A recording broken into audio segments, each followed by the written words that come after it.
Welcome to Cocktail Mode, the podcast where we take a retro game and try and pair it with a cocktail.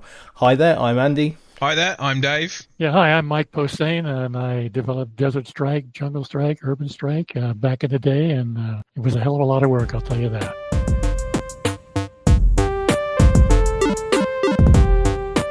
So a little while ago, Dave and I decided we wanted to make a bit of effort and try and get some proper people on board. Apologies to Rich, James, Chris. You're all lovely people, but you're friends of ours. So in terms of celebrity guests, you don't really count. So we started reaching out, and believe it or not, I found Mike on social media, asked him to come on the show, and after a tiny bit of persuading, he actually said yes. So in the second half of this episode, you're going to hear the voice of the absolutely brilliant Mike Posehn, the man who wrote, coded, programmed Desert Strike, Jungle Strike and Urban Strike, or as I like to call them, the good Strike games.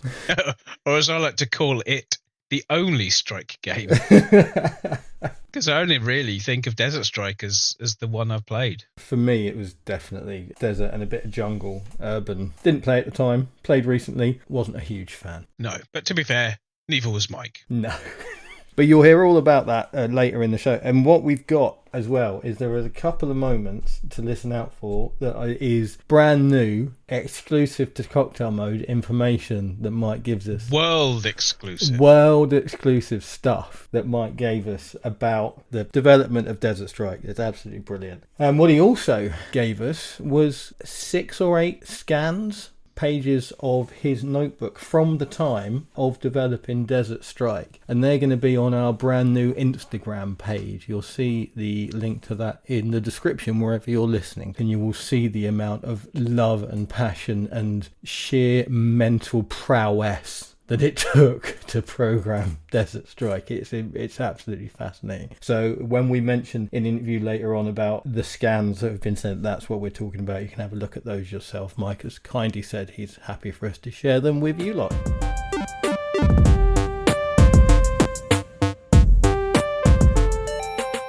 Very, very unlikely that you've not heard of the Desert Strike games, because they came out on everything and have been re-released and maintained their fame for a long, long time. But if you haven't, they're an isometric view, sort of top-down-ish, but not. I think it's a 3/4 view. Yeah. If I remember right. Very, very cool helicopter game where you are given an open environment, which at the time was a little bit mind-blowing. Early example of that, and you fly around and you rescue dudes and blow stuff up, and it's just an absolute shit ton of fun. Rescue dudes and blow shit up. I mean, that's pretty much the gameplay loop in a nutshell, isn't it? I mean, there is an element of plot to it. It's basically a sort of second go at the Gulf War. Yes. Which is interesting because when they were making it, the Gulf War hadn't started yet. They started making the game in the late 80s, and they were literally putting together a level or something when the news came on the TV that the Gulf War in Iraq had started. That's insane, isn't it?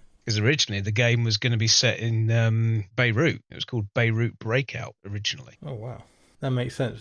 From a marketing perspective, I mean, so if the Gulf War has happened or maybe even finished, I can't remember the timelines. For yeah, it finished by the time it came out. The actual Gulf War didn't last very long. So what did you play at the time? The first one to completion. The second one, which I guess we should say is Jungle Strike. Very little of. I didn't own it. I think I may have borrowed it off of somebody for a while. Yeah. Not sure if I ever finished it or not. Very vague memories of it. And then after that, I don't think I played anything else until you got Soviet Strike. I never played Urban Strike. At the time, I didn't play any of them when they were current. No? I mean, coming the whole thing completely in a roundabout way. As I say, I think I got Soviet Strike with my PlayStation, so that would have been the first one that I played. Yeah. And then probably the next related game I played would have been Future Cop, which isn't a Strike game, but you know, let's keep talking about it anyway because it's fantastic, and if you haven't played it, you really should. It's one of those games, Future Cop, that everyone talks about as a hidden gem. There's so many people saying it's a hidden gem that it can't possibly be a hidden gem anymore.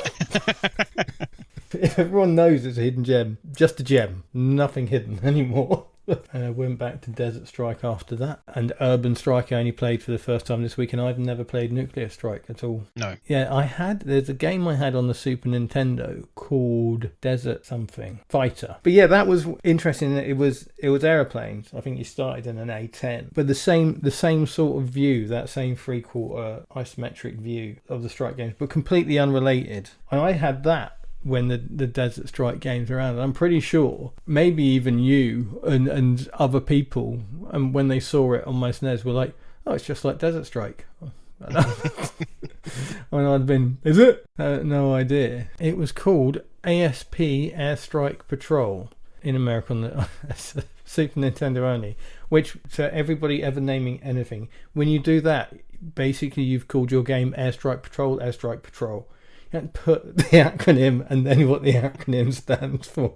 You just said it twice. It got ported to pretty much everything, Desert Strike. There's a Game Boy, an original Game Boy version of it. It's one of those weird ones where it got backwards ported to the Master System. But I think one of the reasons this was very easy to port to other systems is because it was only developed on a 1 megabit cartridge. Yes. It was effectively an 8-bit game. This is incredible. I mean, I've been playing it a bit this week, and I can't believe how good it still is. Yes. I remember having it. I bought it when it came out, played hundreds of hours of it, played it through, finished it, loved it. And when I picked it up this week, I loved it, still loved it just as much, and could remember everything. Where stuff was, what to kill, in what order, how everything worked. Nice. There were little bits and bobs, like remembering which buildings have got enemies and which buildings have got fuel in them. Couldn't quite remember. I was desperate to finish that first level without using save states. Oh, yeah. Yeah. Fucking fuel runner. Oh, you're right in the middle of it, and then beep, beep, beep. Yeah. It's about as panic-inducing as the Sonic drowning music, isn't it? It is, yeah. It's just like, Jesus Christ. So if you don't know, the fuel in Desert Strike is basically a percentage. A full tank is 100% and it goes down to 0. If you pass some fuel, Dave, and you check your fuel to see if you need it, what number is it that you pick it up on? It depends. I mean, if it's an area of the level that I know I'm not going back to, I just pick it up. Yeah? Because I know I'm not coming back. Yeah, see, that's a level of understanding that I don't have. You're more at one with it. I mean, that first scenario, that first like open mission area that you have, I must have played that hundreds of times. When I played it again recently this week, I knew where everything was. I knew that up in the top sort of middle section, there's a downed F-15 with a pilot that you can rescue who's a better co-pilot than your other guy, whichever other guy you choose. I knew for a fact that in every mission area, there's a fast winch. So once you pick it up, it makes your winch faster. I never found I couldn't remember where it was, but I knew it was there to be found. I knew it was a thing that you could find. And I knew for a fact that certain buildings are more likely to have fuel in them than others. So there's little bits and bobs in it that we're talking, 33 years since I last played this game? Well, 30 years. I've been Mega Drive for a few years. But yeah, it's all still in my brain, taking up valuable space that could be a new language. Or learning to drive. Or some useful work skill. The thing that is standing between you and getting a promotion is taken up in your brain by knowing where that plane is on Desert Strike. Yeah. I'm pretty sure in Urban Strike in the first level there is an homage to that down plane, because there is another down plane in a very similar part of the map. Oh, okay. That's got, it might be a downed helicopter in this one actually, that's got a couple of guys, because what's great, and here's the thing about these games, and when I say these games, I think really I'm talking about Desert Strike and Jungle Strike. Yeah, they're the two I think of. It sets up like almost little stories in like micro form. Like this pilot that Dave just mentioned, he's by plane, but he's getting shot at by a couple of enemies. So you have to basically go. So he's basically pinned down by his downed area, and you've got to fly in and you rescue him. So you shoot the bad guys and then pick him up. And there's little things like that in both games, like all the time. These little scenarios that are just inferred. They're very, very simple, because these graphics. I mean, the people characters in these games must be 8 pixels. They're less detailed than the guys from Cannon Fodder. Yes, they really are. Yeah. They have 12 pixels to their face. These people are 12 pixels total. That is it. And yet you get these little ideas. Like in Jungle Strike, in the first level, looks like a police car. It looks like he's pulled somebody over at the side of the road. It's just there the entire game, but it's just little things like that I really appreciate. Really, really nice little details. And I think, again, it's something that those two games are very successful at. Yeah. Well, there's an additional thing with the down pilot. When you get to the end of a level, you get a breakdown of your score. So all the things you killed, it actually comes up and says, here's the good news. And then gives you all the things that you did that you earned points on. And then it's, here's the bad news and what you lost points on. When you rescue the pilot, you also have to blow up his downed F-15. Oh, really? You get extra bonus points for protecting the technology. Oh, wow. By blowing up the crash plane. Oh, that's excellent. That's very cool. I've never blown up the crash plane. I sweep in there, gun down those mofos and pick him up like a hero. I can remember being so good at the first level of the game that I would basically play it to get everything perfect. So I wouldn't lose any lives, wouldn't ever crash, wouldn't ever get shot down. I'd seek out every single enemy on the level and shoot them. There's ones you can abduct. Did you know that? No. There's a couple of instances where you shoot a building and rather than being somebody who shoot at you, it's just a guy running away. They're in the dark green, so they're denoted as an enemy. You can actually just pick them up with the ladder.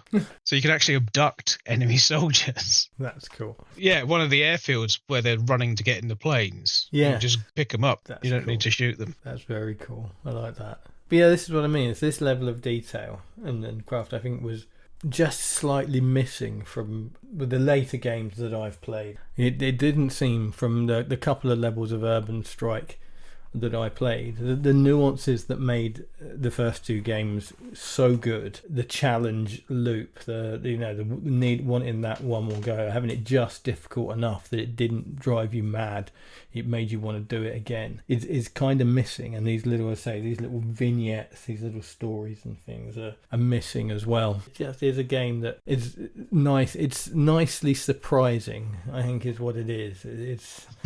It's just got nice little treats and things that are waiting for you. I'm a big fan of the way, if you hold backwards and turn, the sharp style of turn you do doing that, that feels awesome. It really does. It's the whole thing just controls beautifully. It's a wonderful thing to play with. You've always said in Flashback that you love to do things in a smooth way. Yeah. So you do a run, you do a jump, you grab up onto a ledge. As you come up off the ledge, you pull your gun out and shoot, and it's one continuous movement rather than separate elements of it. Desert Strike for me is a similar thing. It was a really great shout. I love that. The way you can move yourself around, maneuver around a target. Yeah. I mean, it doesn't quite have target lock, which is more of a modern thing, where you could select a target and then just move around it. No, but it doesn't. You can kind of force the game to do that. Yeah, and your certain co-pilots are better at sort of getting that across than others, aren't they? Because they're basically, your co-pilots are good at winch or good at shooting or both. And I don't know, I guess the winch is faster with the... The winch will be faster to deploy and faster to retract. The gun specialists shoot faster and shoot further. Oh, okay. So if you can get better range on the machine gun, that becomes basically the best weapon in the game for me. That was always my go-to weapon for every kind of target. Sit out of range and murder it. Yeah. You can sort of drift into the range of something and then back out again and it'll disengage. You can do a fair bit of that with a lot of the enemy types in the game. There are some things that you just outright just annihilate with a hellfire as soon as you see it. A fixed surface-to-air missile thing is getting a hellfire in the face every time. But one of the things that I remembered this week when I was playing it, certain enemy types, certain vehicle types take a certain amount of missiles. Yeah. So you've got the Hydra rockets and the Hellfire missiles. A Hellfire is worth 4 Hydra rockets. And there are some enemy types that will take 3 rockets or 1 Hellfire, but you're kind of wasting a Hellfire because a Hellfire is worth 4 of the rockets. So you really start to think about about how many missiles and things you've got. And what actually, we haven't covered this at all. There is no HUD on this game. No. There is no on-screen display of anything when you're flying around. So there's no score, there's no ammo counter, there's no indication of what your fuel is like until you start to run out. Yeah. You'll get little mission tips and things will come up as you complete them, but there's nothing to guide you anywhere. No. You have to pause the game, go to your map, look up the thing you're looking for, so you can go through all sorts of filters about mission objectives and then SAM emplacements or where there might be fuel, where there are landing zones where you can drop people off, things like that. But otherwise, the screen is just a full screen of the game. I think that's one of the reasons it sticks so much in my mind. The fact that there is nothing outside of the game. We've talked before about games, used to be a big thing in the 8-bit days, where you'd have a lot of on-screen business to hide the fact that the game is actually running in a 4x8 inch bit in the middle of the screen. So it cuts down on processing.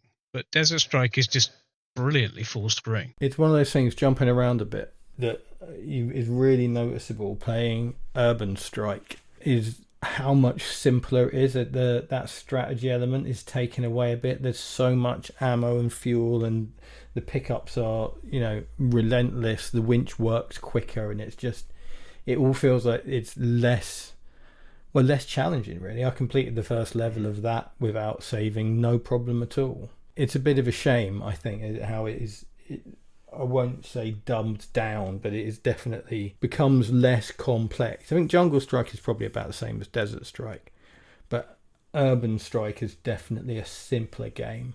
From what I remember of Jungle Strike, it is harder. Yeah, Jungle Strike, I really liked it. It looks nicer. I think that it was a bigger cartridge, so it looks sort of smarter and cleaner. I don't think it's a massive leap at all, but I think that just, as you say, goes to show just how good Desert Strike looked for a game of its age. And again, something that is diminished slightly in Urban Strike more than Jungle Strike is the feeling of the helicopter, the weight and momentum, the way it moves is fantastic. I think probably the best thing about the game. Yeah. It's just no argument there. It's just so much fun to just fly around the environment. It feels really, really good. It feels like, weird thing to say, but it feels like a good skateboarding game or something like that. When a game just feels nice.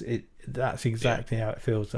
Even though you can't sort of turn immediately and shoot on a dime, it doesn't matter because it just feels so good to swing it around. This is one of the things that it was originally designed to do. It was designed to be not a simulation, but the controls were designed to be realistic. Yeah. There was an early sort of, not commandment, but there's an early suggestion from EA that the control system be a bit more like a third person, well, more like a top-down shoot 'em up. Yeah. Just up, down, left, right to move, up, down, left, right. But the guy who designed it was very much, nope, this is the control system I want, and this is what we're going with. How do you reckon you say his surname?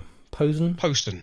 Posehn. It's either Posehn or Posehn. Yeah, one of the two. One of the two. Let's not pretend we don't know. We're going to be interviewing him. So very, very excited to talk about all this stuff with him. Our little podcast has all grown up. It's got an actual person on it. Genesis was the original platform. Amiga, MS-DOS, Mac OS, Master System, Lynx, Game Gear, Game Boy, Super Nintendo, Game Boy Advance, and the PlayStation Portable, which I assume is on some sort of collection. Yeah, but after the fact, John, wasn't it? Yes. Game Boy Advance would have been 10 years after it came out. Yeah, exactly. Yeah, that was definitely, I think that was either all three or two of the games. Which your experience of the PlayStation games, Soviet Strike and Nuclear Strike? I can remember you had Soviet Strike. I did. And I'm not sure I ever really played it. No. I think I watched you play it once and thought, this doesn't look very good. I'm not really interested in this. It's reminded me, I've jogged a memory in me that I think it was the other game I got with my PlayStation when I got it, because I definitely got whatever the latest feature was, either 96 or 97, I think 97. Right. And I think it was that and Soviet Strike. But yes, it's certainly, I don't remember it being anywhere near as much fun as I've had with Desert Strike and Jungle Strike this week at all. But I did have, I'm a bit of a sucker for radio chatter, and it had some good radio chatter. Oh, okay. I think radio chatter does a lot for a game's atmosphere. I mean, it had a good bit of that in it. Voice acting, which obviously because to me it's like you got the three, what I will always consider Mega Drive games. and then the two what I will always consider PlayStation games. Something else to ask Mike about, he's sort of credited as almost a sub-credit on Soviet Strike and not at all on Nuclear Strike. I wonder if he was barely involved at all and just got a bit of a nod. Yeah, I think because it would have been his work it was built on, wouldn't it? So it might be one of those situations. But hey, we will ask him and we'll find out.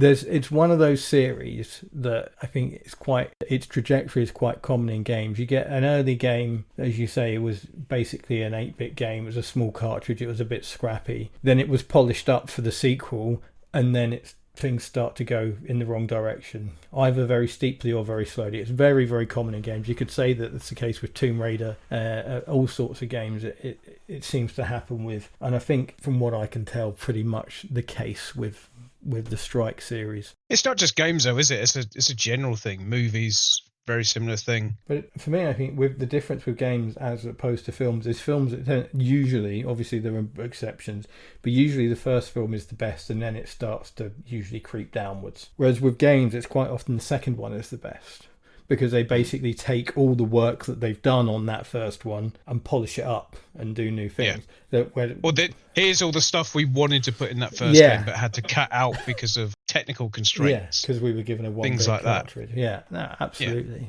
But yeah, and I think that's the case, with the exception that the game that isn't a Strike game, and I can find no evidence. It just seems to be something that's been decided that Future Cop LAPD was originally going to be Future Strike. And, other than the fact that it plays a lot like that, I can't find any evidence that was ever confirmed by the developer, the publishers, or anybody. It just seems to have been something that everyone has just sort of agreed is truth. It's not a sequel. It's not actually part of the Strike series, but it is probably spiritual successor. A spiritual successor for sure, and a fantastic game. Absolutely. I never really played it. Oh, it's amazing. I remember you had that and I had G-Police, because they always looked like they were like a shared universe to me. Yeah, they had that kind of vibe about them, didn't they? Yeah. I got G-Police, I had it, and I must have sort of either stole it from you or decided to buy it myself from having played yours. I've still got it. Not a helicopter game, but pretty much really is.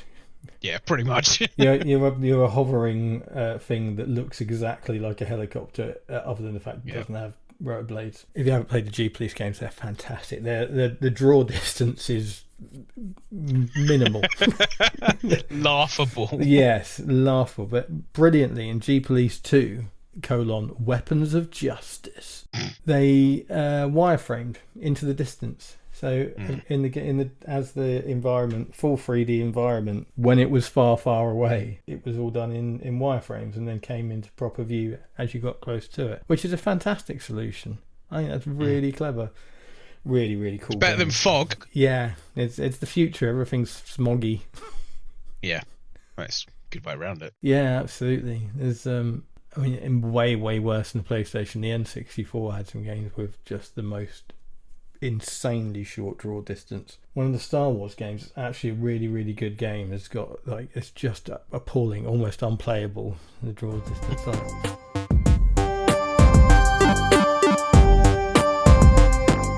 So Jungle Strike. Let's talk about Jungle Strike.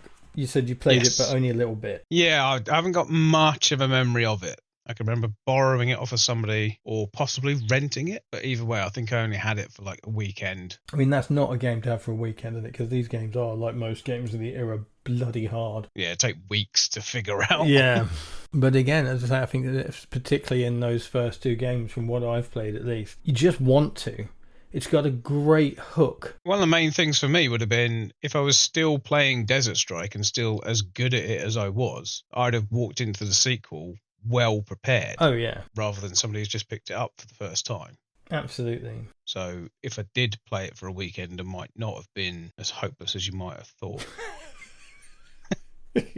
I honestly don't know. I can't remember. I can only remember playing a small amount of it, or playing it for a small amount of time. Yeah. I may well have got through it in that time. It introduces other vehicles. Level 2, you're in a hovercraft. It doesn't hang about in bringing the good stuff to you.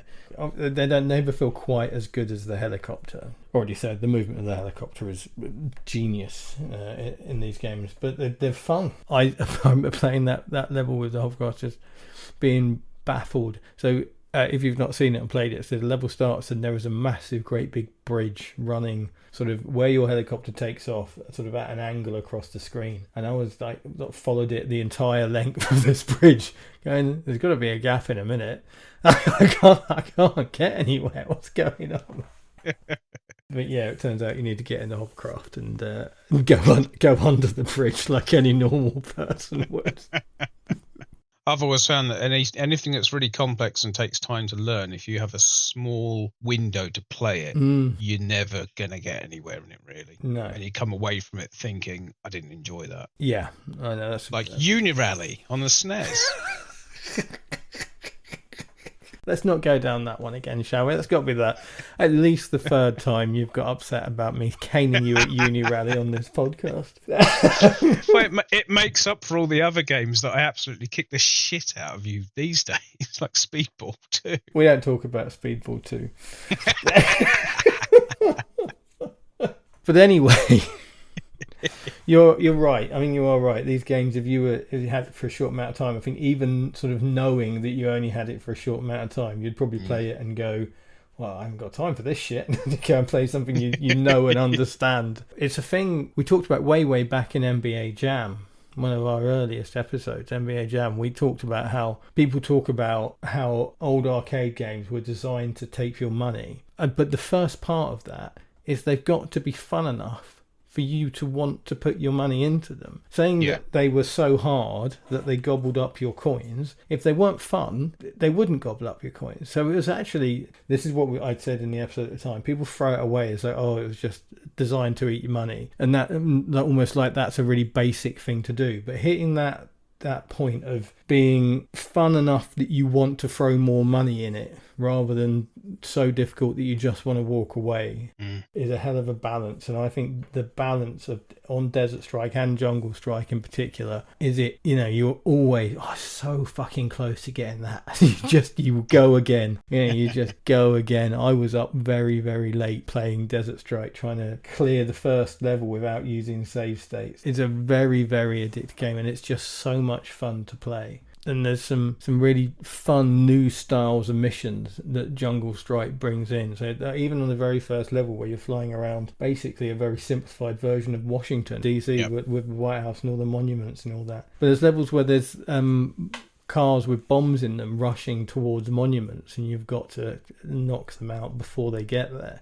In Urban Strike on the first mission, there's a bit where you've got to rescue. There's an ocean liner it's sinking because it's been attacked and you've got to rescue the passengers, and I think designed so that you use the second helicopter, which is based on a Black Hawk and can carry I think it can carry like 20 people to rescue. So fucking TARDIS helicopter. I don't know where they're all sitting inside that thing.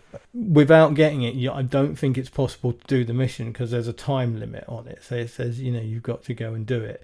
And so if you try and do it in the, I think, what do they call it? A Mohawk, I think they've called the helicopter or something like that in Urban Strike. You can't do it in time because it's got a much smaller capacity and you're trying to ferry them back and empty the thing and you run out of time. So it kind of forces you down a certain way. I thought it was a Comanche, or is that Jungle Strike? Well, it might be no, because Jungle Strike is not a real helicopter, and I don't think Urban Strike is either. Jungle Strike is a fictionalized Comanche. I don't see anything that mentions what's in Urban Strike. Urban Strike looks like a stealth fighter crossed with a helicopter on the cover. From its release and development date to when it's set, it's futuristic, so it's going to be a little bit... hang on. Here we go.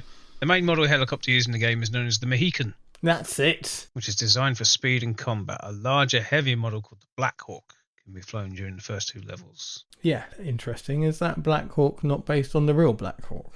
It's Black Hawk with an E on the end. So I would guess not. I mean, the Black Hawk is a transport helicopter. I mean, it looks very similar. Yeah. Really, really similar. I kind of lament that the sequels moved away from real helicopters. Yeah. I it's a tiny little thing because it's only the graphic. It doesn't play any different, does it? But I think that the Apache's got a lot of personality. But I guess the game, or the series, seem to be sort of barreling towards Future Strike that never actually happened from the very beginning, as everything's a little bit sci-fi, isn't it? And even There's an evolution from game to game, isn't there? Yeah. Urban's set in 2001 and it was made in 94, I want to say. Oh, okay. So it's like, it's already thinking about that. But some of the stuff, like they've got little, basically video phones, like handheld video phones. And it's like, yeah, that happened. All this stuff is nice. Clever shit.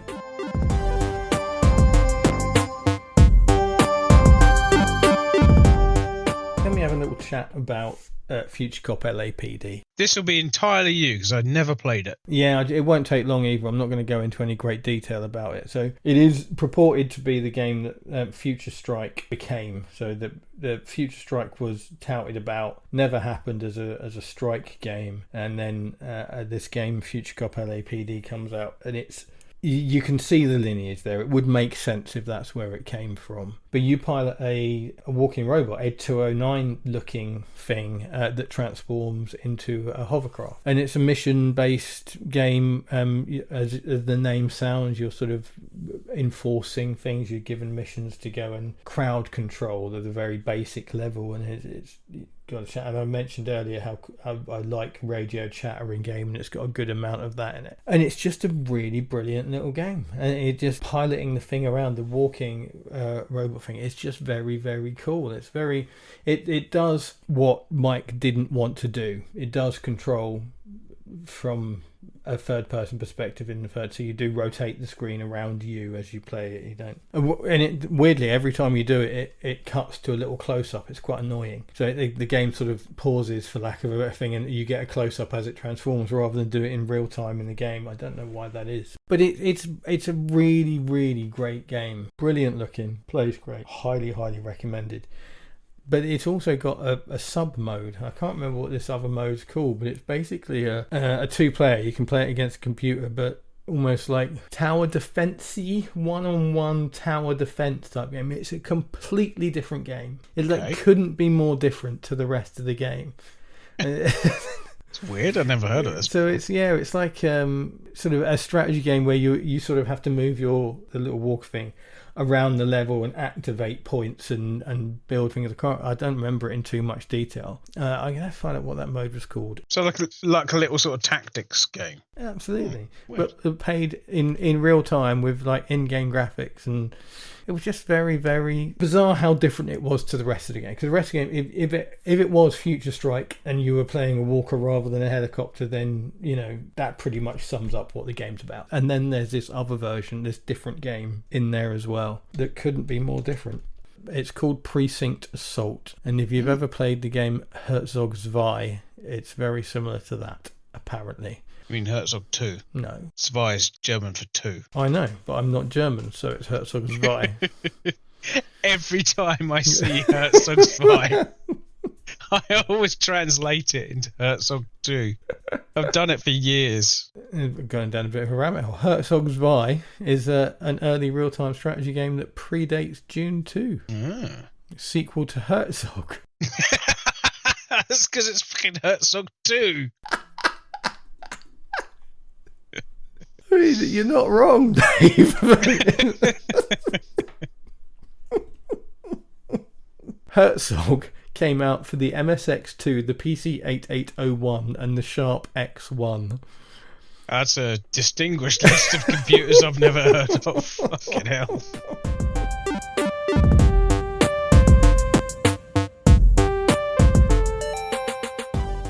Yeah, hi, I'm Mike Posehn, and I developed Desert Strike, Jungle Strike, Urban Strike back in the day, and it was a hell of a lot of work, I'll tell you that. Nice to meet you, Mike. How you doing? Oh, good. How are you? We were just saying we're both quite excited. Thanks for those scans, by the way. They're fascinating. Well, yeah, I was just looking through those again the other day, and God, there's a lot of detail in there. It was quite a deal to do that. So that was, you were with EA, obviously, because there's a note on one of the pages about having a meeting with them. Yeah, I was. I had actually much earlier, I had started a company and sold it to Electronic Arts when they were private, and I worked with them for a while, and then I got laid off, and then Trip Hawkins, the CEO, asked me if I wanted to write a video game. So I was independent, not a part of EA. So I got a contract to write the game. We've decided before we're going to sort of do this interview and not pretend we haven't read other interviews, and we're not going to try not to ask you questions you've been asked before at least twice we've seen. Okay. So we've got reference, and I've seen in those you've talked about sort of basically Desert, Jungle, and Urban Strike being pretty much the only video games you ever made or were interested in. It seems, is that correct? That's right. Yeah. So you weren't interested, then you made 3, and then you never looked at a video game again. Pretty much, yeah. I just thought that the process of writing a game or just coding in general is very intense. I mean, how many hours did I play that game, testing everything I did? I mean, it's mind-numbing when you think about it. Building special worlds just to test every little feature and then testing them out drive you crazy. No, and when I met Tripp, he just gave me this idea. He said he really liked Choplifter. It'd be cool for a helicopter to rescue people. And he said, "What can you do?" So I had an idea, and let's see, I worked with John Manley at EA. He was an associate producer, and we came up with a script. I don't know if you've read this before, called Beirut Breakout, for a helicopter game, in the Middle East somewhere. And on the basis of getting that, having that script, I got a contract with them as an independent developer, and I worked 2 years on it before it was released. Wow. What are you doing these days? Are you retired? Are you still working? What's going on with your life? Oh, I'm retired, that's for sure. Actually, after I did those games, I sort of semi-retired in the 90s, and then I did some time-lapse software development and sold that, and just gave that up about 5 years ago totally. So been playing a lot of golf. Good man. Nice. So where do you live, Mike? Live in Sacramento, California. Gee, we had a little thunderstorm this morning. That's really rare. Beautiful weather usually in the summer. No rain from July through August, but a little touch of it today. Yeah, we wouldn't be English if we didn't ask about your weather. Obsessed. Have you ever been over here, Mike? You ever travelled to England, to UK? Yeah, several times. My daughter went to grad school there, actually. Oh, excellent. Interesting. Whereabouts was that? Where did you see when you were over? I was in London quite a bit. Spent a couple of weeks there, and just around in general. Did you like it? What did you think compared to Sacramento? Well, Sacramento's a sleepy little town, I'll tell you that, compared to the London. So there's no comparison there. But London was really exciting. That was probably the last time I was there was back in the 90s. I work in London, so I'm there like 2-3 days a week, and I still find it exciting. I still love it.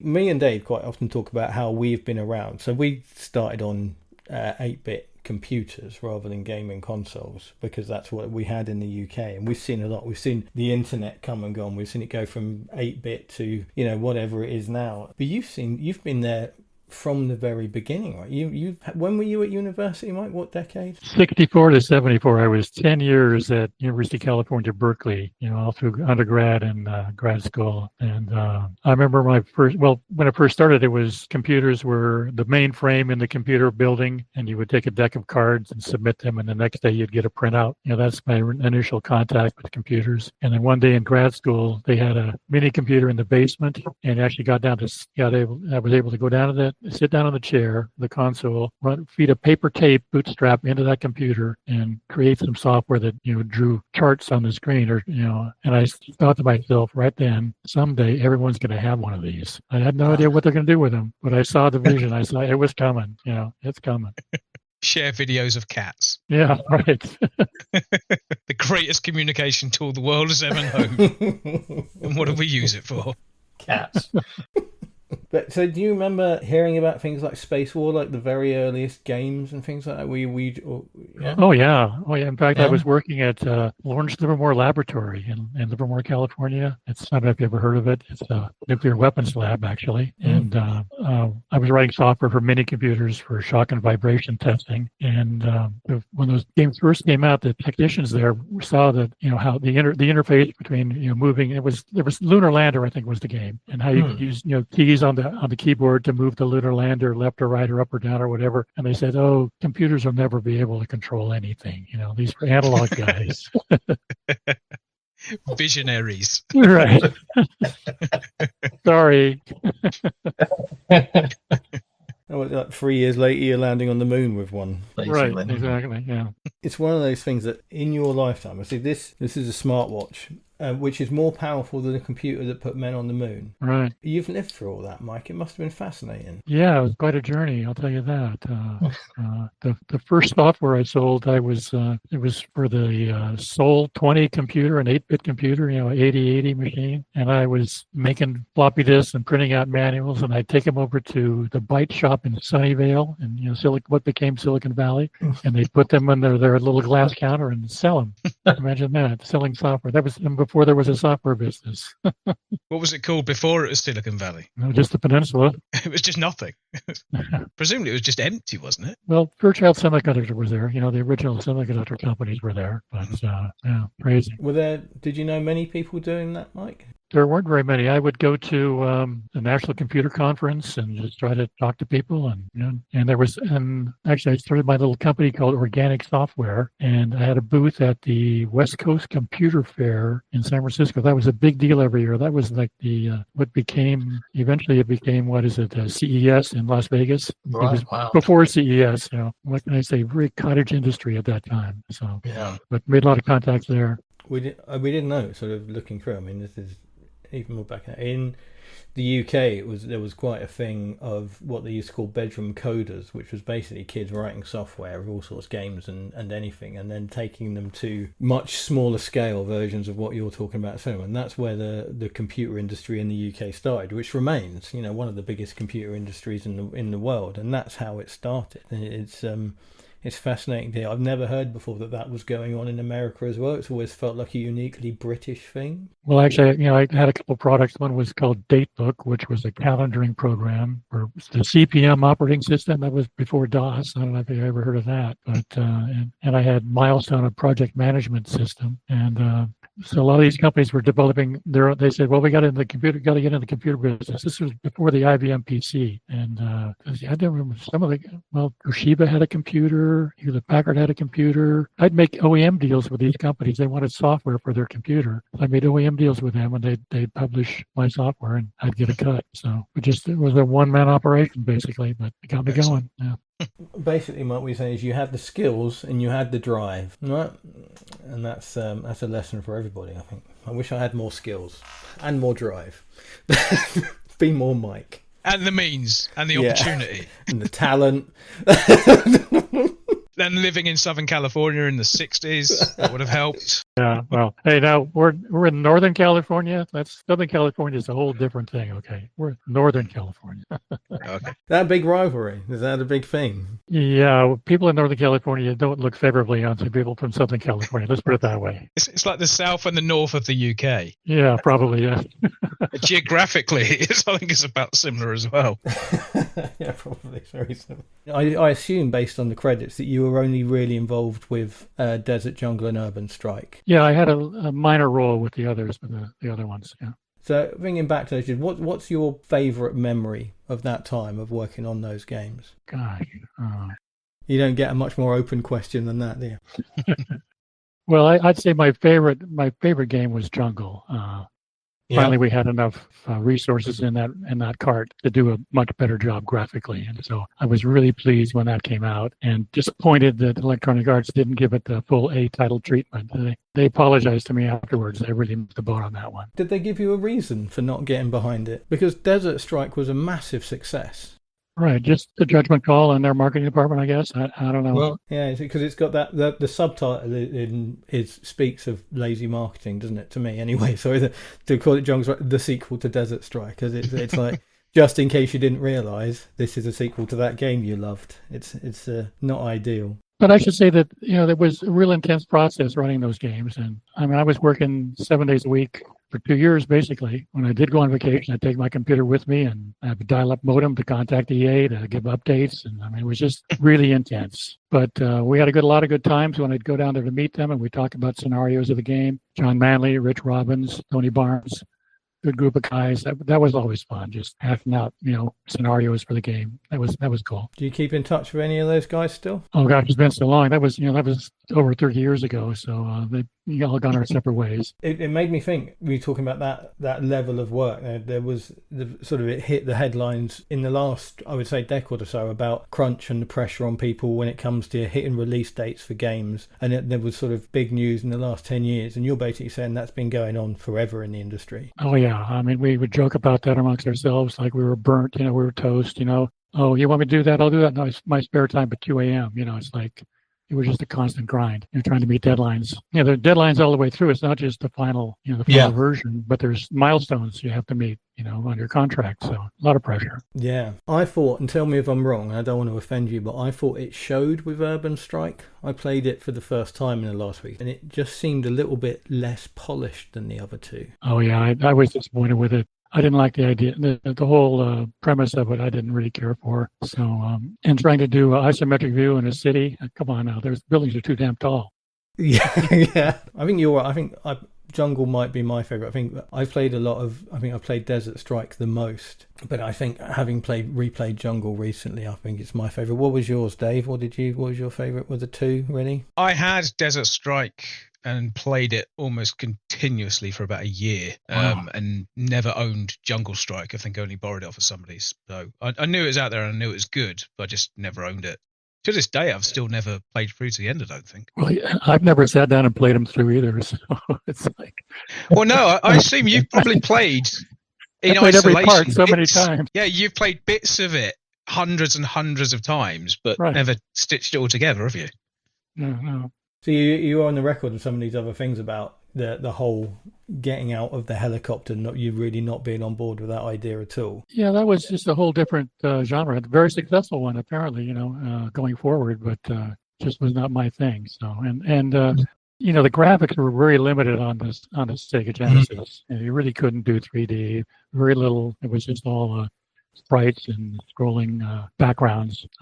Yeah, you really need a full 3D engine to go beyond that. So when we didn't, I wasn't going to write a 3D engine. I wrote the engine for Desert and Jungle, but that was just totally different. You've led me on to a question. We had an internet friend of mine come and co-host with us on. We did a game recently that I didn't know a lot about, and he came and basically picked up my slack. And he wanted to ask you about, at that time when Desert Strike, Jungle Strike were coming out, there were a lot of isometric games, not that similar, but similar. I remember I was talking to Dave the other day. I had a game called Desert Fighter, which was a shameless Desert Strike rip-off with aeroplanes rather than helicopters. Still good fun.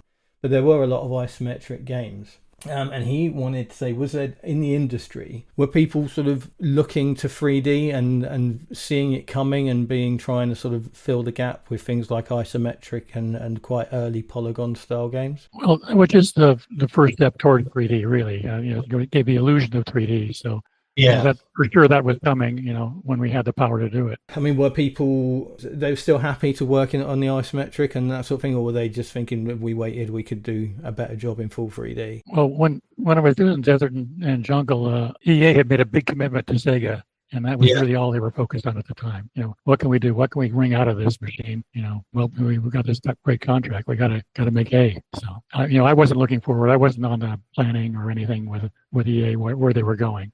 No, you're just there. You're just a contractor, aren't you?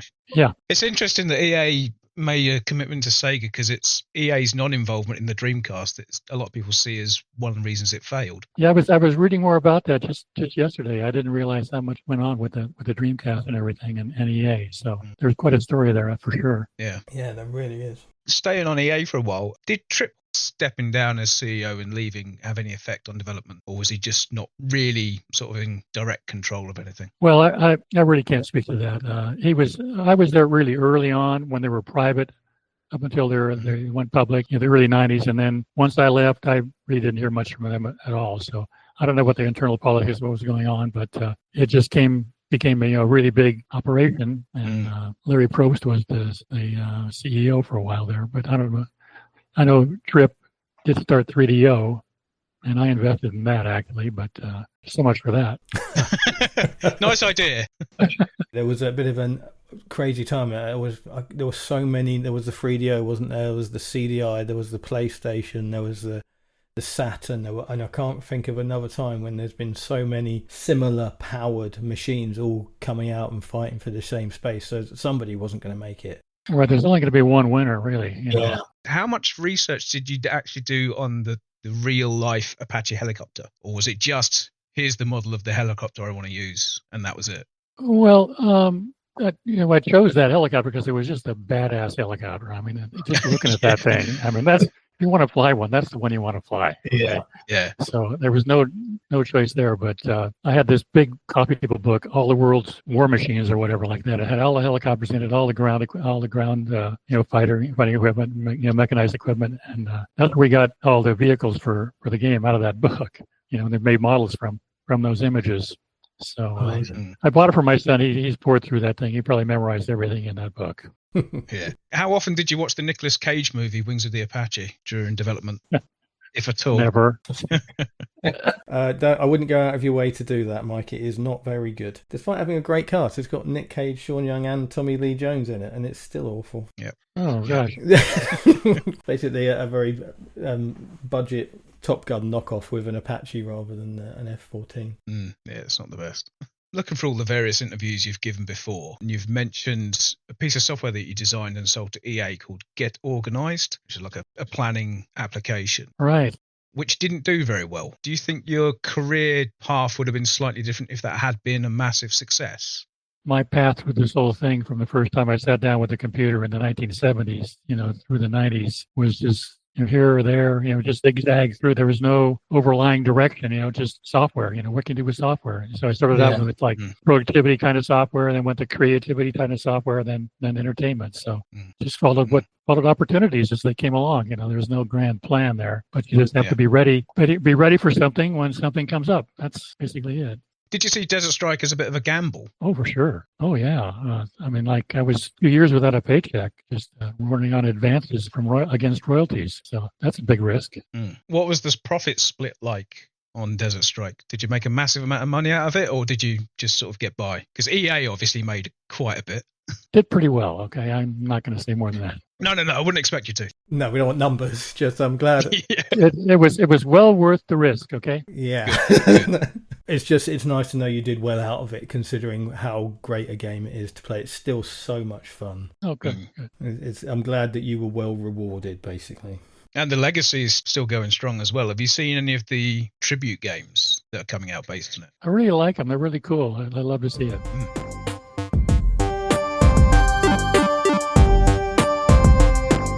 In the 16-bit era, there were so many games that were massive, and all the Marios and the Sonics and all that. And personally, and I think a lot of people, I don't know how different it is in the US and around the world, but in the UK, I think when it comes to thinking of the Genesis, it's one of those games. You think of the Genesis and you think of Desert Strike. I mean, you had one, Dave. Would you agree with that? Oh, definitely. Well, I'd say the other way around. If you think of Desert Strike, you think of the Mega Drive or Genesis.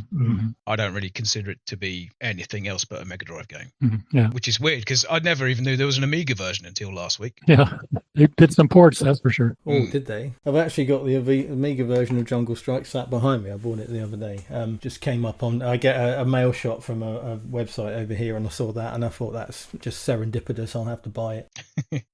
I was thinking about that. You did deluxe video on the Amiga, right? Yeah, Tom Casey and I did that. We had this idea that people would want to create videos and share them. Imagine that, If only the internet existed, you could have made some proper money from that. We first presented that, they said, "Why would people want to do that?" Problem was, we just, the hardware wasn't quite there yet. There was no way really to share except make a VHS tape and pass it on. So it was way ahead of its time in that respect. I've noticed previously that in terms of games, the libraries of the Genesis, as you know it, and the Amiga quite often cross over, and you've worked on them both. Is there any particular reason for that in programming it? Is it particularly easy to port from one to the other, or the similar languages or anything like that? No, it was just what was hot at the time, and it was the Amiga first, and then before the consoles came out. I mean, Yeah. the Amiga was really revolutionary, with its graphics. It was, and you wanted to work on that, Yeah. and it had special, graphics coprocessors. That was cool.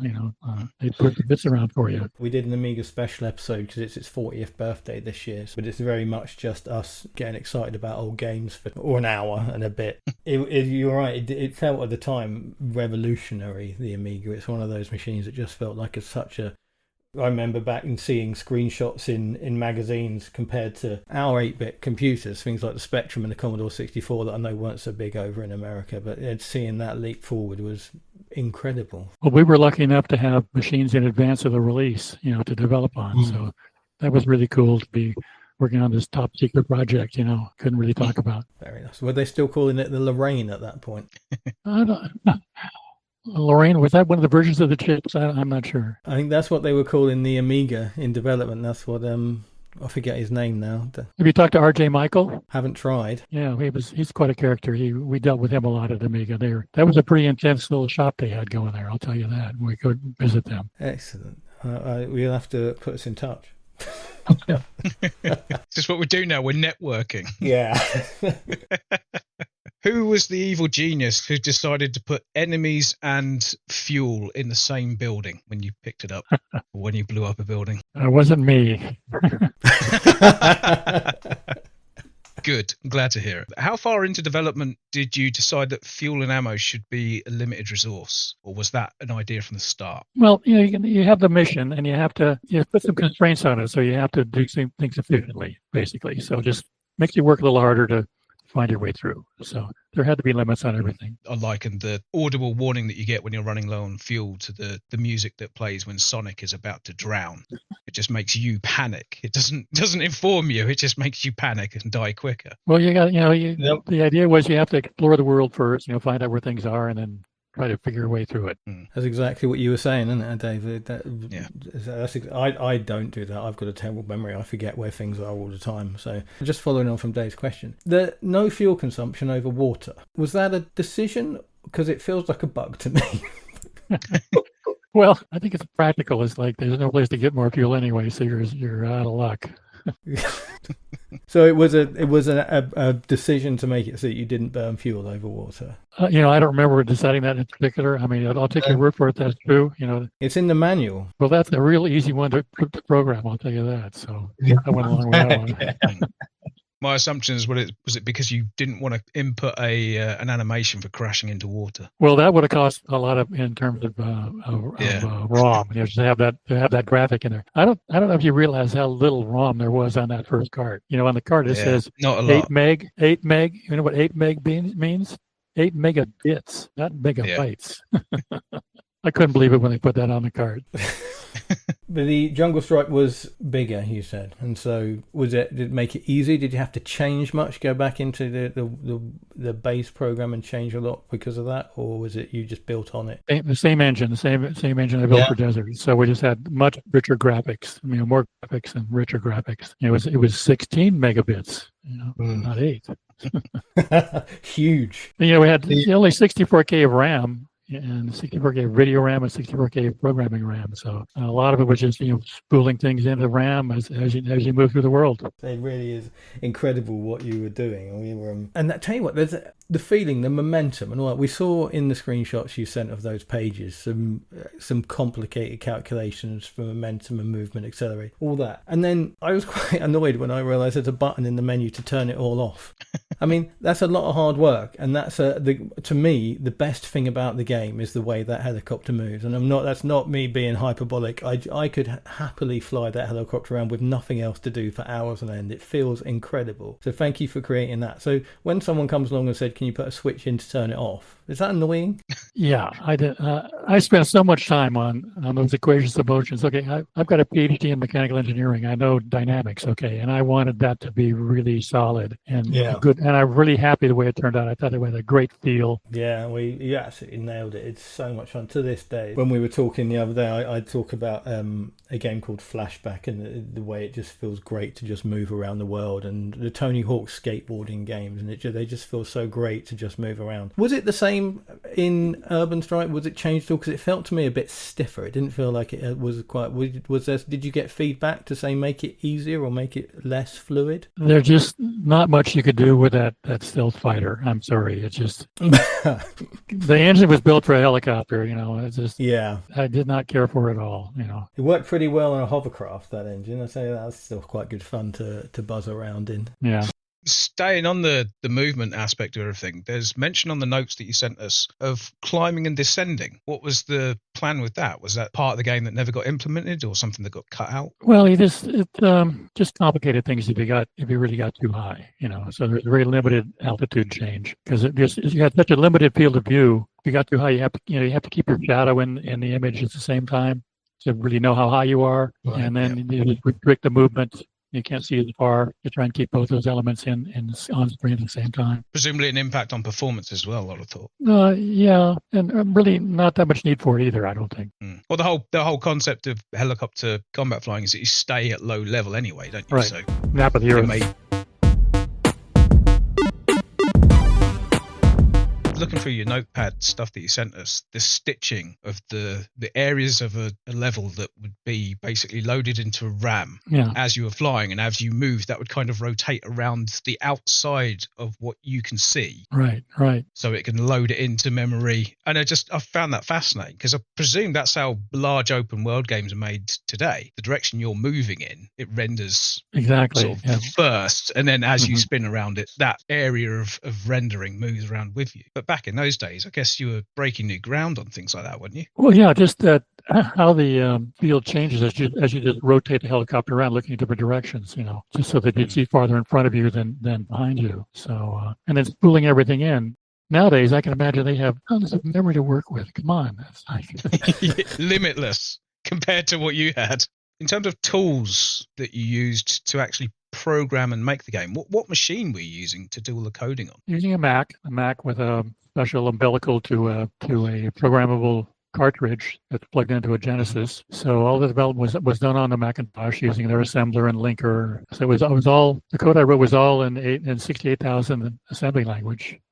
For the engine, and then I built a world builder. I wrote that in C, so you could describe elements of the world, and then that world builder was actually called it Buick, build universal include code. So it would build code in ASM files that could be included for the assembler.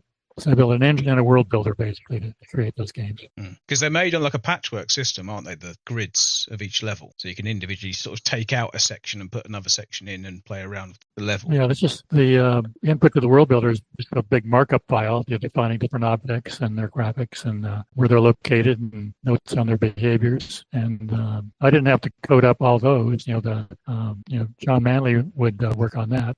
They give them specs for the different parts, and they just lay things out. Did you work well as a team? You guys together? Was it always sort of harmonious? I don't want to bring up any old beasts and that, but it seemed like quite a small team working under the pressure you were. Did you sort of keep each other going? Was it all a good atmosphere? Well, he had a good system. They'd have a producer, a main producer. That was Rich Robbins, and so he was the head of the team, and he was the interface between the rest of the people at EA, were trying to sabotage everything. So he protected us, and he fought those battles for us. So we didn't have to deal with that much. We had a great time. I go down there all the time. Sacramento wasn't too far away from Foster City. That's where they were at the time. And yeah, we had a great time. Did you hear any of the stuff that EA were asking, or did he keep it completely away from you, or did he sort of joke about that? Yeah, it wasn't bad. It really. We're all on the same page. Wanted to produce a really good game, and everything worked out fine. So but I probably talked about this in other interviews early on. That at first, some of the other producers had said you can't do a game with the third-person view and first-person controls. Nobody will understand how to fly the helicopter. No, sorry, it's got to be that way. So I can't imagine third-person control on a helicopter. Just go left, go right. No, wait, I'm in the helicopter. Come on. Yeah, I'm glad you won that battle. Yeah, absolutely. I can't imagine Desert Strike as a sort of top-down 2D shoot 'em No up. way. No. How long before the actual release of the game, which I believe was in February '92, how close to that sort of release date were you still working on it? Had it been finished for quite a while, and then it was just a case of producing cartridges and packaging and publishing and things like that? I think when you had to have a version that was gold, and that would be commit to hardware. And I think that was probably in December. So pretty close then. Yeah. Oh, yeah. Just a very hectic that fall. October, November, December. Very hectic trying to get the last little bits in. And I think I had like maybe 16 bytes of RAM or ROM left on the cart at delivery. So it was crammed in there, that's for sure. Yeah. Did it release with any bugs that you knew about that hopes no one would ever find? I don't know of any. They always wanted cheat codes for testing. So we'd put those in, and then I was disappointed that they released some of those. Those were testing only. Come on. Yeah. In these notes you've sent us, so at the top of one of the pages, it looks like page 47, it says notes to EA on Monday, October 1st. Would that have been, do you know, would that have been 91 then, or? That was probably, that might have been 1990. Yeah. Yeah. TDR, Technical Design Review. I think it was, that's what that was going to be. I've just noticed, so I was looking at that, and I've just noticed on the page over, it answers that question that I asked you about the water. It says you've got in a bubble there, free flight over water. So that was clearly a design decision to do that. Yeah. I think you're probably right about don't want to do an animation for crashing in the water. It would have been too expensive. Save those extra bytes of memory. Right. David mentioned the altitude change thing. There was somebody did a modification of your game and just basically implement a save system and basically some quality of life stuff. And they say they found the code for changing altitude was still in the ROM that they used. Oh. So you wasted some of that space. You could have had 18 left rather than 16. Oh well. Live and learn.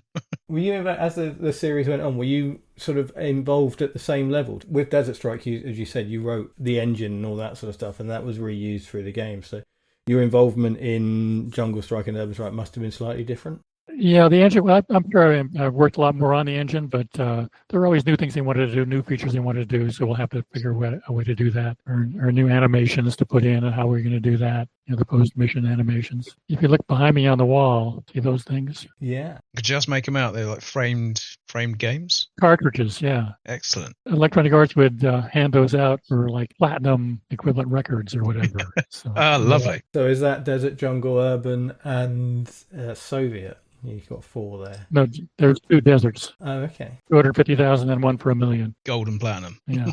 What was the impression of the finished game? Was it expected to be a big success, or was that a pleasant surprise? Oh, it was a pleasant surprise. I had no idea really how well it was going to do. I didn't really know the internal workings, how they made distribution deals or anything like that. So they thought it was going to be good, and they were surprised. Were you happy with it when you finished it? When you had to sort of take your hands off it and go, that's it? Oh yeah. Well, you can tell those things are still on my wall. I mean, it's 30 years later. Yeah.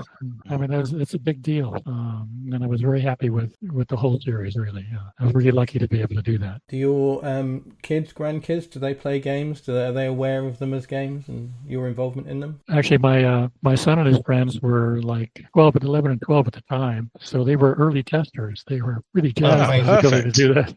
Pre-release testers. So he had got quite it was quite a flex for him, I guess you'd say. Oh, absolutely. Cool. That's brilliant. I love that. In fact, he's one of the co-pilots in the game. Keith Michaels. His first name is Keith. His middle name is Michael. My daughter's actually in the game too, Kristen, and her middle name is Marie, so she's Kristen Marie in the game. So. Oh, brilliant! I've never read that before. Yeah.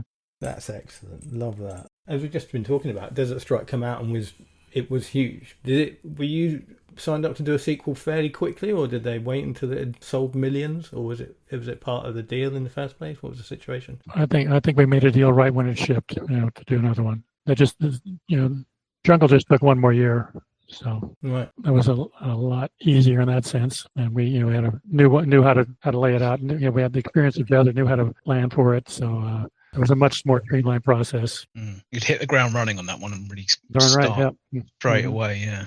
Yeah. Was there anything you spent months on one thing that you couldn't quite crack and then eventually got it?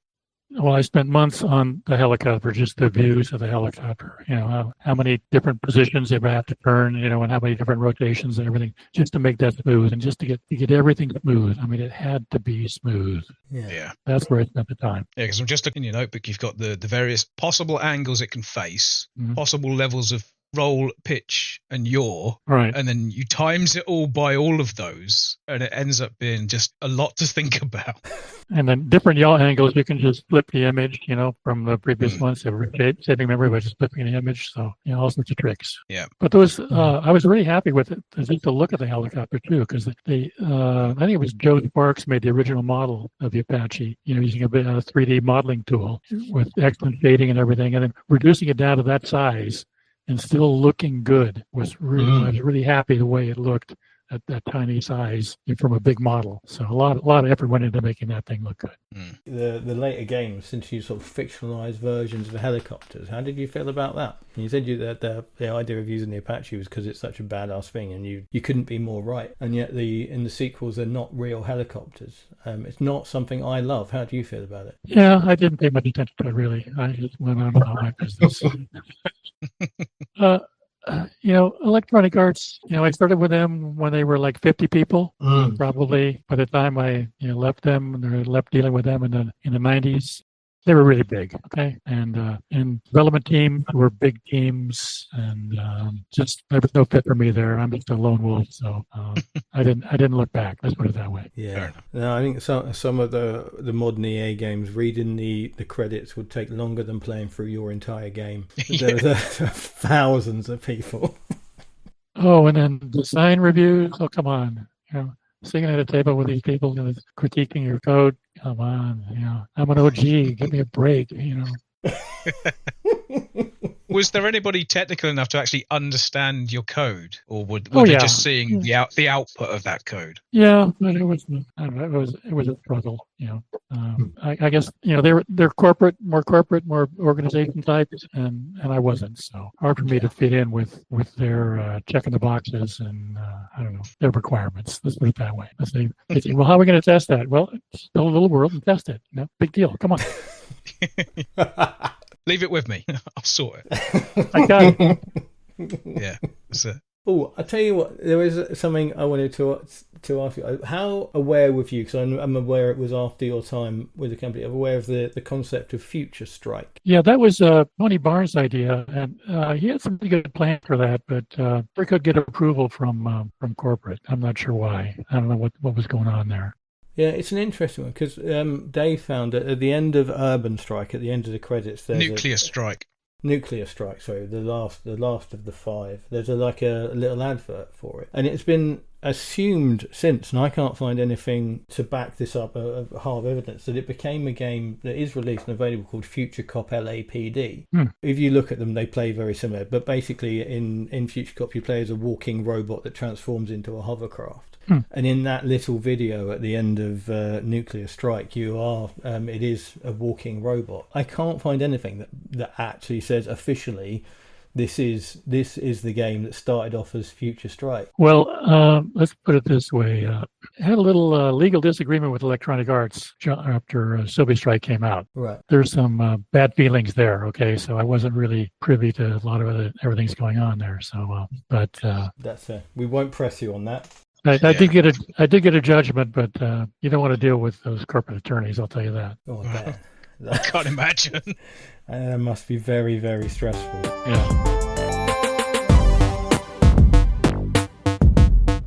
I couldn't find many interviews online that seemed contemporary with the release of Desert Strike or Jungle Strike. Did anybody ever really approach you back then? There was nothing back then. Because some developers seem to be very press-facing, but EA's developers were sort of probably because you're a contractor rather than sort of in-house staff. Their original model, they were modeled after A&M Records. You ever heard of A&M Records? They were an independent label, and their philosophy was they're not going to develop things in-house, their own. They will find artists, to develop on the outside and then represent them. So EA had the same idea. So there were a bunch of us early on, external developers, not in-house. The in-house was only support, not development. Did you ever get approached by anybody else, any other companies to make anything? a few things now and then, but nothing specific. After that grind, I was more interested in being with my family, with my kids, getting, spending more time with them. So I semi-retired, let's put it that way, and spent more time with the kids. Fair enough. Yeah. Glad to hear it. Were you sort of aware of how sensitive the subject matter might be by setting it in the Gulf? Or was that something that was not really worried about too much? We got a little worried, actually, after it was released. It's like, are we going to have a target on our heads or something? Is somebody going to come get us, for doing this? From either side. Right. Because a lot of people were Americans were very unhappy about it, weren't they? Because you sort of picked a war that was so fresh in their memory. I remember seeing a CNN news report, and they said, well, we had the war and now we have the video game. I was like, wait a minute, that wasn't the idea. Yeah. We seem to get a lot of that in video games, where games with an anti-war message get misrepresented as being glorifying war. I mean, there are a fair few games out there that do glorify war, but Desert Strike's an anti-war thing. You're going in to stop a war. You're on a heroic quest, to rescue people and solve a problem. So I don't know. But young men do get a dopamine hit out of blowing things up. So always will. You've talked before, I've seen where you've mentioned that you can see that modern game development is a bit less hands on the wheel. I think, when we look at these equation and things that you've got in your notebook, and modern game development being almost assets and reused stuff, there are parts of the culture, I guess, of games that are trying and doing things in the old-fashioned way still. And I just wondered if anything was to ever get you back into games, would that be the sort of thing that would? Probably not. I've written so much code. You don't know how much code I've written. I like to golf. Okay. I'm done. I'm done. Okay.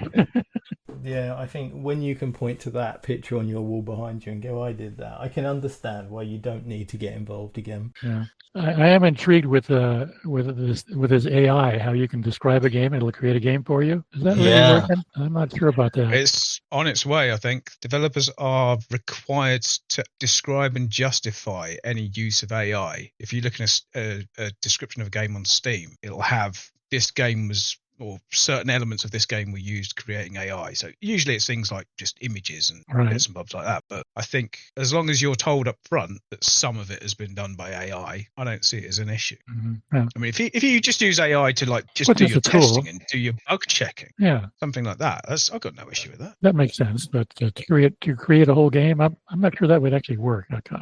There's too many nuances in it. Playability and interest. I don't think AI knows anything about humor or aesthetics in its true sense. No, I agree. It needs the human touch to guide it. I think so. Yeah.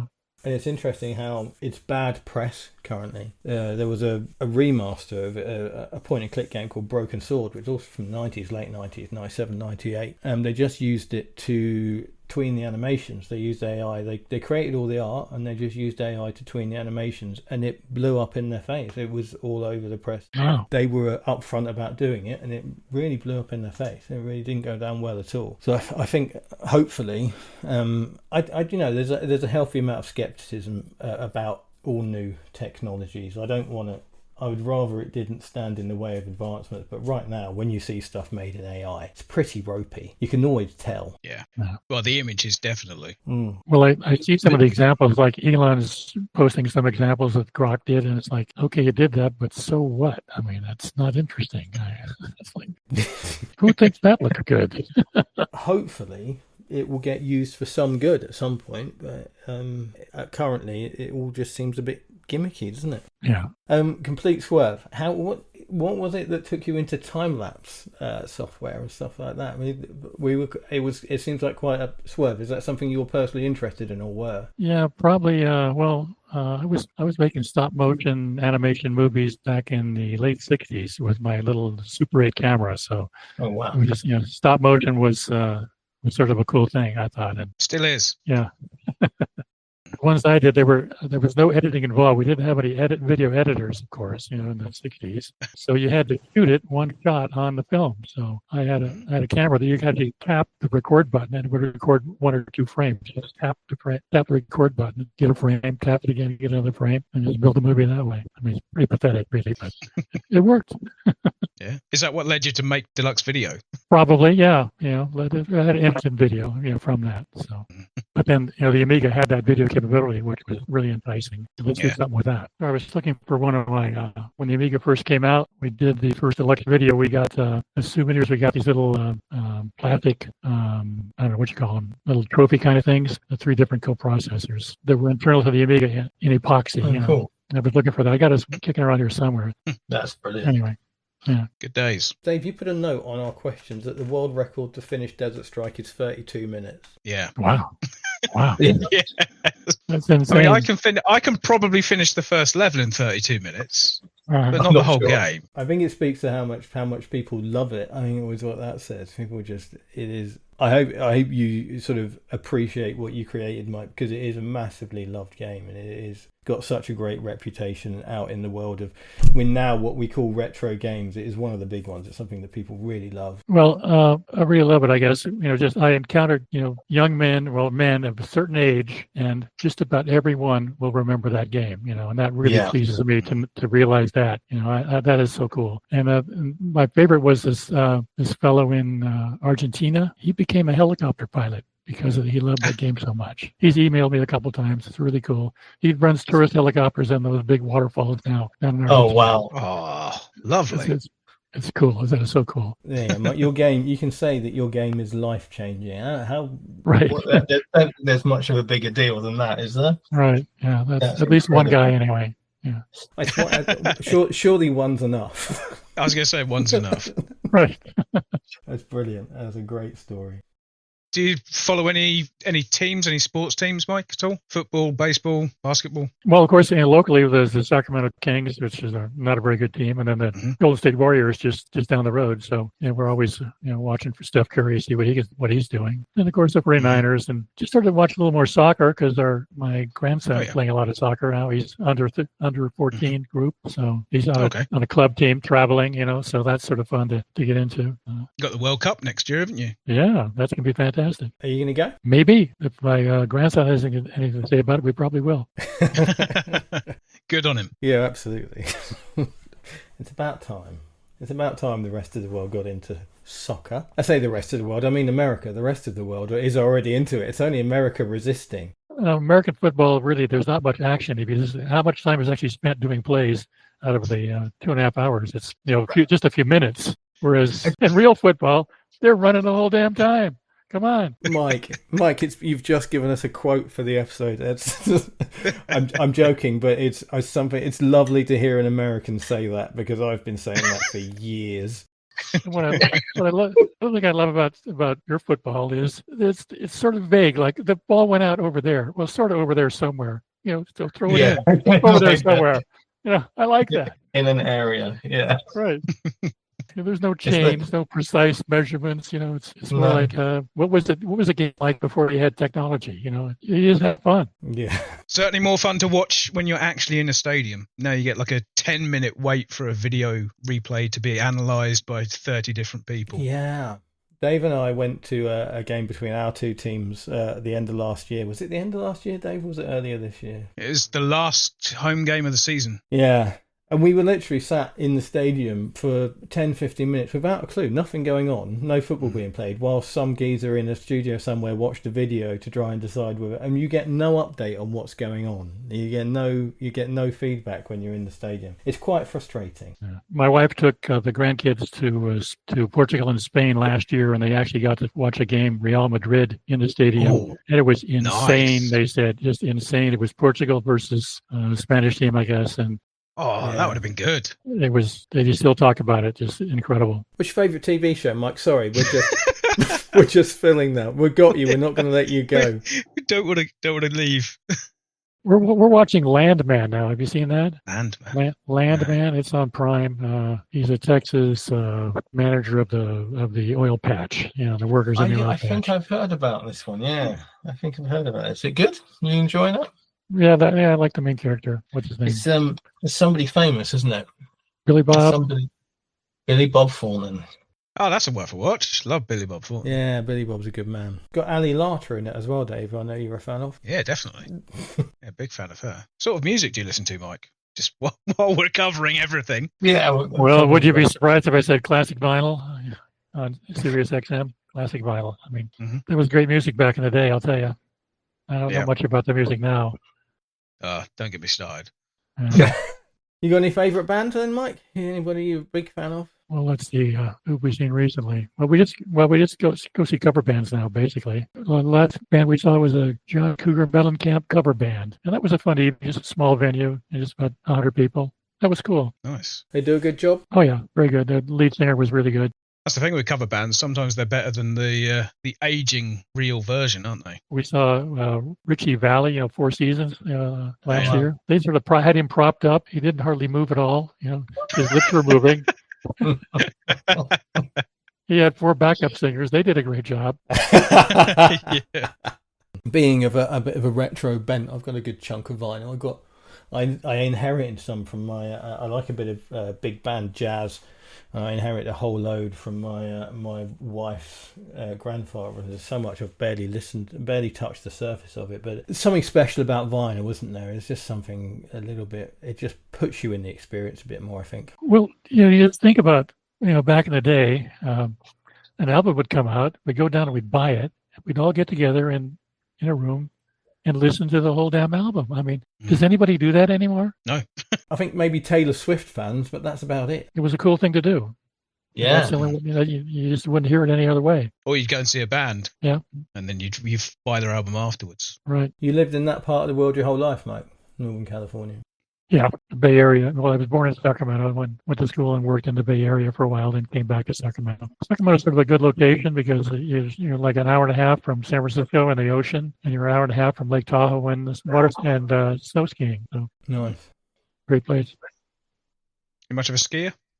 I've hung up my skis 2 years ago, but I did the blue runs.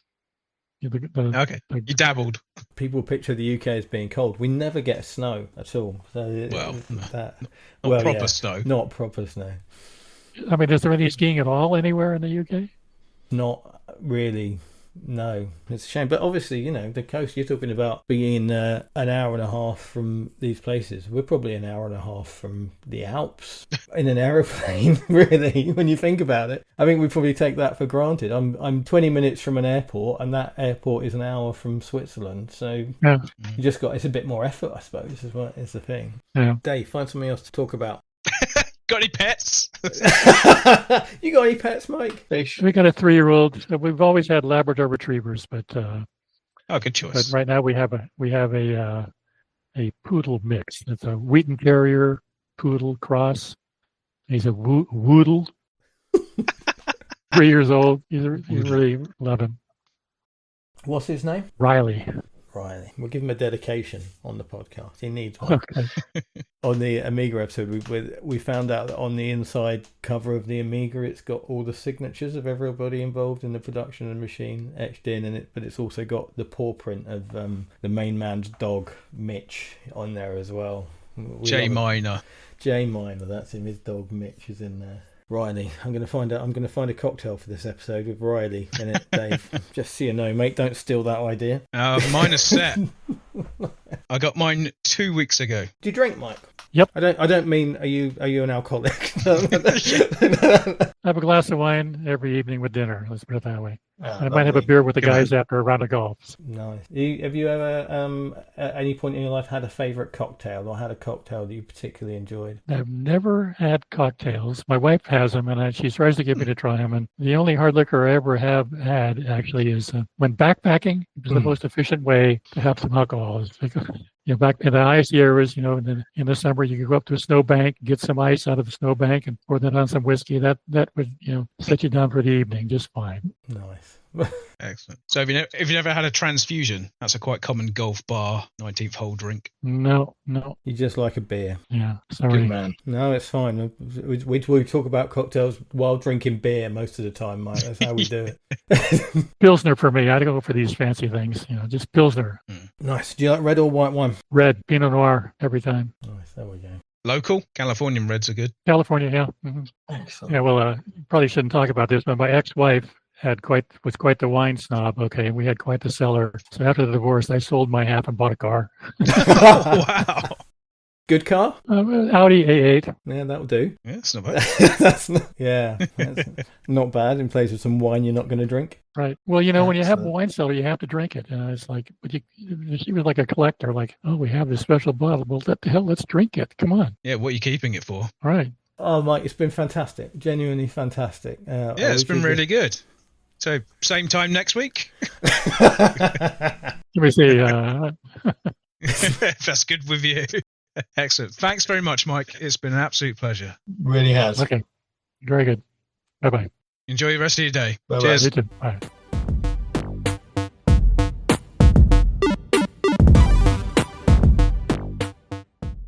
It's time to put the chickens to bed. Perfect timing. Sorry, Mike, we've got to finish. I've got to put the chickens to bed.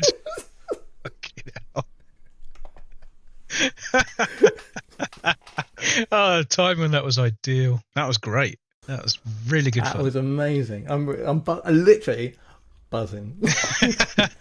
Not going to sleep. It could be the beer, but me too. So as you just heard, Mike's not a massive fan of cocktails, and he's probably got a game of golf to get to. So we'll do the drink section now. Good idea. What cocktail have you got for us today? As usual, I've got two. It's less of an honourable mention and then the actual one. It's more the actual one and then the sequel. I like it. So because helicopters are quite often referred to as birds, I found a cocktail called Desert Bird. Oh, did you? Yeah, which I thought suited really, really well. It had absolutely nothing to do with the fact that the main ingredient was mezcal, and I happened to have a bottle of mezcal at the time. I assure you, no link whatsoever. This is a community recipe on Difford's, contributed by Brendan Brady. Hi, Brendan. Very American name. And he does say in big, big capital letters on here, it's not his cocktail. Right. So there is a link to a recipe website that has it listed. So he's done what we've done before. Take a recipe for a cocktail that's out somewhere on the internet. It's not on Difford's, so you put it on there so that it's there. So it's 45 ml of mezcal, 22.5 ml of sugar syrup, 15 ml of Strucci red bitter, 15 ml of lime juice, and a pinch of salt. It sounds quite nice. The only reason I didn't make it is because I didn't have the Campari style liqueur. Yes. That Strucci stuff is Campari, yeah. And I managed to drink my entire bottle of mezcal within like a day before I could even think about making a cocktail with it. Well, I made cocktails with it, but just not this one. I tried to steal Dave's bottle of mezcal when I was Yeah, you fucking did. up in Leicester. This was a new bottle of mezcal. Oh. So yeah, Dave has turned into a mezcalaholic. It's lovely. It's It is, really nice. It is. If you've never tried mezcal, it is not just expensive tequila. Trust me, it's very nice. You may just think, oh, it's nicer tequila, but it's got much more to it. It is nice. Yeah. I'd recommend it. So yeah, cocktail 1 of 2 is Desert Bird. Can you guess what the name of cocktail 2 is? I wonder if it might be Jungle Bird. Hey! As far as I can tell, in no way related whatsoever other than the link that I've drawn between them. But I managed to find, because Desert Strike for me is the game we've talked about, and it is the game that I played the most. But from speaking to Mike, Jungle Strike is his favourite game. I think he sees it more as a sort of Desert Strike and Jungle Strike as being one overall big project. Yeah. Was the sort of impression that I got for Yeah, and his experience of Urban Strike just seemed to be much more negative, didn't it? Yeah, I couldn't find an urban bird, which I guess would be a pigeon. Who the hell wants a cocktail called a pigeon? It's just going to have fleas and smell. I mean, to be fair, pigeons are delicious, but, you know... Pigeons are tasty. Yeah, just not those rank one-legged diseased ones you find in Bedford bus station.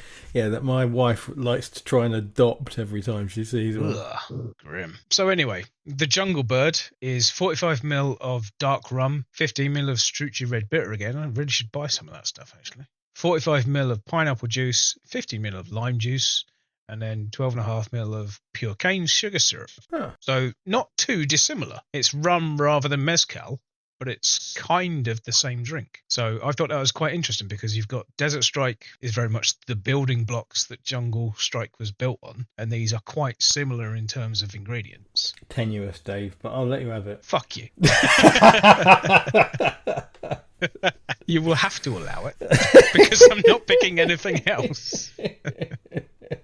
No, love it, mate. Yeah. Annoyingly, I don't have the ingredients to make the first one, the Desert Bird, because it sounds nicer. I think I do have the ingredients for the second one, but it doesn't sound as good. I think I prefer the mezcal one over the dark rum. Yeah, me too. I like a bit of dark rum, but it's just genuinely... Yeah, well, I'd give it a go. Of course you would. He says, for the first time ever. Love it. So what did you go for? So I've just nipped downstairs in the gap between finishing our interview with Mike and starting recording this bit about cocktails. I've just nipped downstairs, made myself a cocktail, brought it back up. I haven't actually tasted it yet. It's right here in front of me. In one of Live on air. Yes, one of my nice, beautiful new glasses I picked up from a boot sale. So yeah, I've made it. So I'm going to try it right now. Yeah, as expected. Oh yeah, absolutely delicious. The list of ingredients look delicious, and it really, really is very citrusy, very sweet. So I went for in something that is going to define the edit of the fourth that we do for the interview that we just recorded, the Riley cocktail. Ah, okay. As I promised Mike I would. We have on mixthatdrink.com, not on Difford, but it will be. Because I will add it. The Riley cocktail. It's very, very citrusy. Is obviously, if you've listened to any of our stuff, I love a bit of citrus. It's basically light rum, half an ounce of Cointreau, half an ounce of lemon, half an ounce of orange, half an ounce of lime, and a dash each of creme de cassis and raspberry syrup. I will fess up that I didn't have raspberry syrup, I only had raspberry liqueur, and I didn't have creme de cassis, I only had creme de mure, but I think they're both close enough, so it doesn't really matter. For some reason, you shake everything except the raspberry syrup and then add the raspberry syrup, a dash of it, right at the end. I guess it might keep it a bit more forward in the flavour profile. I'm going to have another sip because it's really nice. Yeah, I could basically down that. The syrup in there, the raspberry syrup, the not just the raspberry, the flavour of the raspberry, but the sweetness of the syrup really helps to take the edge off the citrus. But yeah, that is very, very drinkable indeed. If you're a fan of citrus, I highly recommend that. That's very, very tasty. But yes, named after Mike Posehn's dog. Was the drink named after, or have you just associated? I'm telling you right now. The notes on Mix That Drink says the dominant flavour is citrus, but the berry takes the tart edge off. And I can't deny, they're absolutely right. It really does. It just, when you'd think that would be like full on citrus start to finish with lemon, orange and lime in it, but it's just nicely rounded actually. Well done, Mix That Drink. It's very, very tasty. A nice one, quite strong, very tasty. Named after Mike Posehn's 3-year-old Labrador, was it?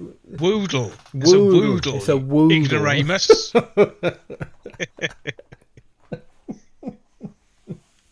Those are our drinks of choice. The Riley, the Jungle Bird, the Desert Bird, a glass of Pils, or a glass of Pinot Noir from Northern California, if you can get one. Thanks again to Mike for coming on. It was a genuine thrill for me personally. Dave, how did you feel about that whole thing? Oh, it was brilliant. Absolutely fucking loved it. Yeah. Really, really enjoyed myself. Never had an opportunity like that before to talk to somebody about something that meant so much to me 30 years ago. Next time on Cocktail Mode, we're going back to back with the guests. I told you we were going big on this. We got a guy who you may know, the guy who came up with the concept and drew Alien Breed, Mr. Rico Holmes. He was also involved in all sorts of other Team 17 games. He's going to join us. and just have a chat. It's going to be good times, I hope. And that'll be next time on Cocktail Mode, the podcast where gaming and alcohol are in our blood.